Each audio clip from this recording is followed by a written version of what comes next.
আমাদের ultimate goal হচ্ছে আমরা আল্লাহর কাছে ফিরে যাব, ঠিক কিনা বলেন? কেউ মারা গেলে আমরা কি বলি? ইন্না লিল্লাহি ওয়া ইন্না ইলাইহি রাজিউন। আমরা আল্লাহর জন্য এবং আল্লাহর দিকেই আমরা ফিরে যাব। হে মানুষ, তুমি তোমার রবের কাছে পৌঁছা পর্যন্ত কঠোর পরিশ্রম করতে হবে, তারপরে তুমি তোমার রবের সাক্ষাৎ পাবে।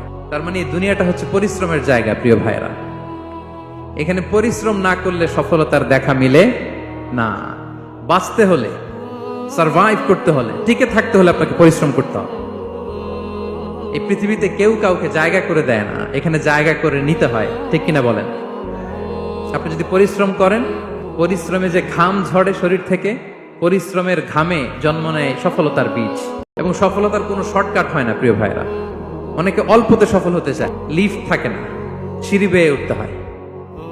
অনেকে চায় যে সফলতার লিফটে উঠবো, সুইচ চাপবো, সাকসেসফুল ইন লাইফ। না, এত সহজ না। আপনাকে সিঁড়ি